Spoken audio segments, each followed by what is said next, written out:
I just want to remind you, pasayloang imong kaugalingon sa mga butang nga wala nimo nakabot hangtod karon. Pasayloang imong kaugalingon sa mga butang nga dili para sa imo.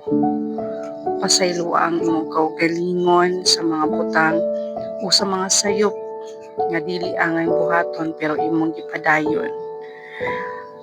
I just want to remind you nga ang tanan butang na agyud nay panahon.